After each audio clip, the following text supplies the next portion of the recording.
This is video 8 of the CUTP template instructional series. In this video, we will be demonstrating how to complete the activity details form.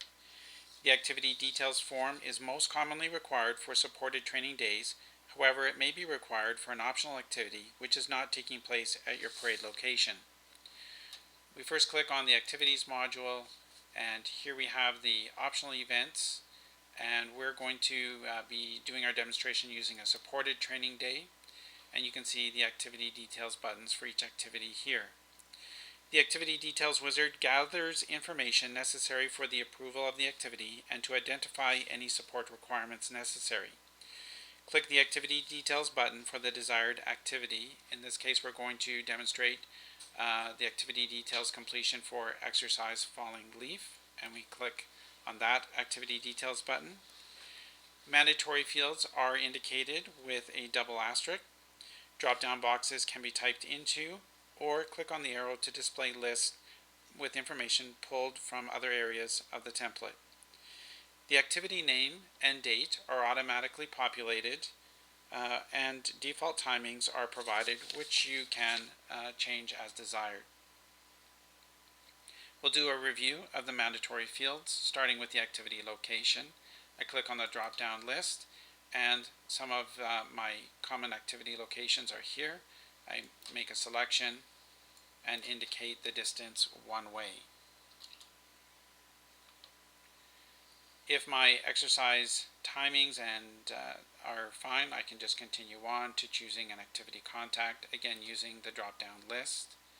This would be the point of contact who's going to be handling any questions with regard to the activity, and appropriate information for that individual is pulled forward. Onto expected attendance for cadets. You simply enter the information. Now staff.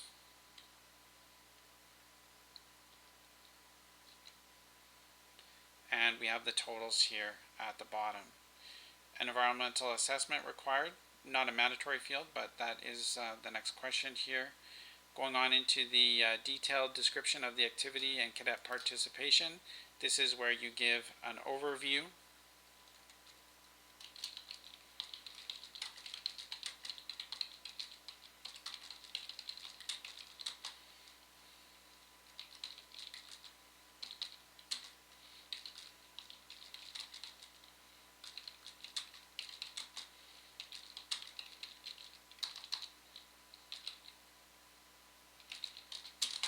And you indicate what it is that the cadets will be doing. From there, are there any cadets who for medical reasons will be unable to participate in the activity? Yes or no. I will leave it as no, and you would have to indicate the date that Fortress records were verified, and you can use the pop-up calendar for that. We'll just say as of today, and we would have to go in and recheck that prior to the exercise. Continuing on with the optional fields, I did mention already the environmental assessment, a simple yes or no. The next one is the name of qualified first aider. Again, using the drop down, you get the names from your staff list, and you can pick who it is. Specialty qualified instructors, the default is yes. If it doesn't apply, simply click to no and the instructor details button disappears. If it is yes, you need to go into the instructor details, select the name of the appropriate individual and the qualification that would go with. In this case, that's the only qualification I have entered for that individual. As previously stated, if the information isn't in the drop-down list that you want, you can click in boxes and type in information. Once selections are made, you can see that that item turns green to show you that you have attended to it and it is completed. The next one down on the list are ration selections. You can click on the button, and as you can see, the default setting for an exercise is MREs, and it is already pre-filled out for that selection with the correct quantities and so on, You can go in and make changes to the meal types and so on if required. Otherwise, go with the default options and close the form. It knows that you've looked at it and the field turns green. Moving on to accommodations, you click the accommodation details button and enter your location. It doesn't populate this form with information because depending on the nature of your activity, there could be multiple locations and the dates can vary and so on.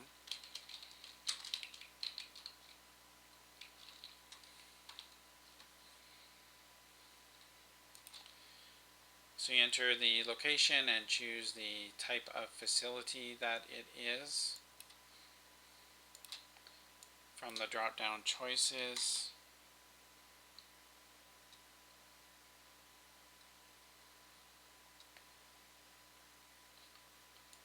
You indicate who is to provide the funding, D&D or sponsor. In this case, it'll be D&D.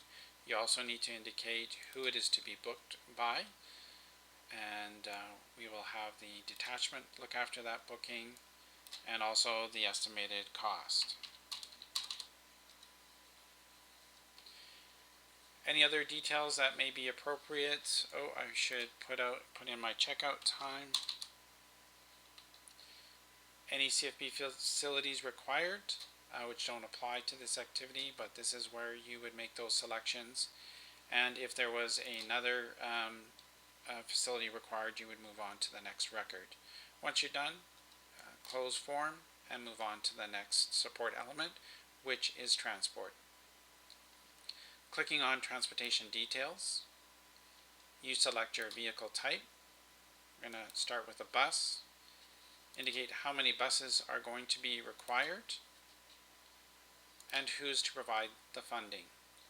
D&D full, sponsor full, or D&D fuel only. You can see that it defaults with the common departure location. You can go in and overtype this information if you want, otherwise it's in there. What time do you want the bus to show up? For your departure at 18:30. It understands that you're going to Camp Faraway. It has the address and directions appropriate to that. What time do you want to be picked up to go home? 1400. And what's the return location? Do you want to use the same as the pickup location? If so, click this button here. It'll populate that for you, and any comments as appropriate. You would then go on to your next vehicle type in the next record down.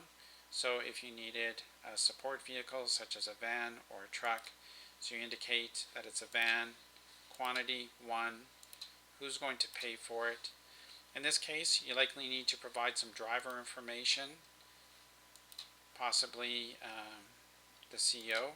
If his 404 number is not already pulling forward, you may not have it entered in the staff information, and you just need to type in and enter that information here.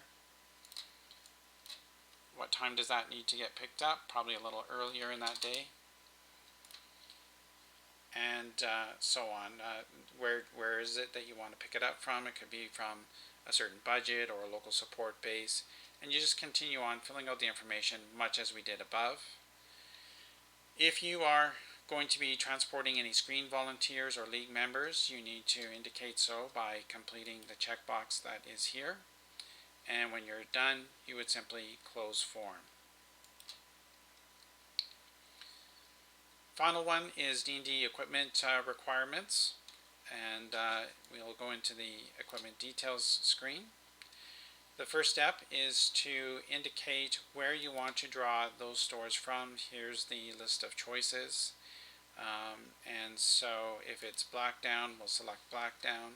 Once we go under the item names, here is the list of items available from black down. So you would start picking what you need. In this case, sleeping bag. There are no remarks, but I'm going to choose to order it. And it's already looking at my personnel numbers, and it's going to put in there how many I need to match the number of people coming. And again, this item is coming from black down. So I've got the sleeping bag. I need sleeping bag liners to go with. I want to order that. and I'll need air mattress, and so on. If I need to get some equipment from a different store center, what I will do is I will go up here, select that other store center, and now the drop down will reflect items available from that store center. I just want to demonstrate what happens with sized items. And so if I pick wind pants small and I select them to be ordered, it comes up with the maximum quantity for the personnel that I'm taking. I can select a lower quantity, such as 12, go to the next size for the same item, and order it. It will show me again the remaining maximum quantity. I go in, indicate how many I would like to have of that size. Go to the next size for that item, order it. You can see how the maximum quantity adjusts each time.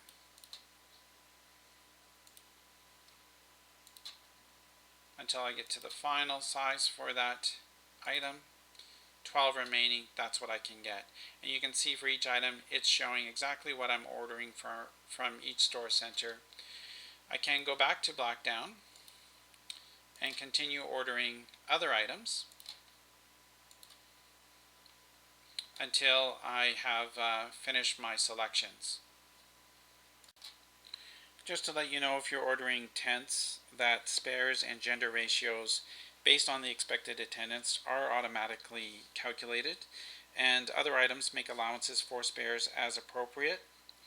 You can always select lower quantities if desired. If a required item is not listed, click in the item field and manually type it in.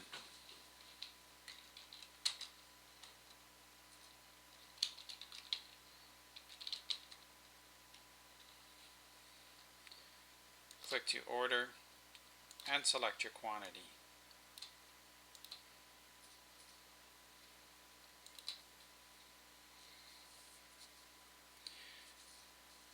Once you have all of your store selections done, you want to indicate how you want to receive the equipment by completing the shipping delivery information. Your choices are to pick up the equipment, have it delivered, or have it shipped to you. So indicate your choice, in this case shipping, who's going to be the point of contact for the shipping. It's going to pull forward their information. What is going to be the complete shipping address? We just to the right is our shipping address on file, and if we click this button, we can use that as our complete shipping address. Indicate any special instructions in this box here, and when ready, click Close Form. Once the shipping and delivery is completed, you can close out of the D&D equipment requirements form, and we are back here at the main activity details screen. One final area to go over is this RCSU use only. This is an area that the RCSU or detachment is going to use as they review your activity and provide some input regarding any approvals or requirements for approval. One thing you can expect to see when you get your training plan back is the indication of any required documentation in relation to the activity. In this area right here, and down below, any comments pertaining to the activity. You will be advised of what documentation is needed and the required submission date. And just to give you an example, perhaps they want an op order. They will indicate how far in advance of the activity that they would like to have that, and that will produce a due date. And this information will report in the messages area on the dashboard manager on the main menu once your training plan is approved and that feature is activated. As well, in the reports menu, summaries of these requirements are available in a report format. Finally, we have some buttons down in this area here I wanted to touch on briefly. One is the activity scheduler. This is an optional tool which allows you to create training schedules for activities. and also the activity report, which is a summary report of all details pertaining to this particular activity. Just a quick recap of the screen. We have indicated that mandatory fields are marked with red asterisks, and we have completed all of those mandatory fields. Support details here have been attended to. All the boxes are green. And when we get our training plan back, we will note any documentation or special comment requirements outlined here. When we're ready, we can close the form, go back to the supported training day scheduler, and we know that the activity details for this activity has been completed because the field for the activity name turns green. In our next video, we will be looking at the remaining tabs in the activities module.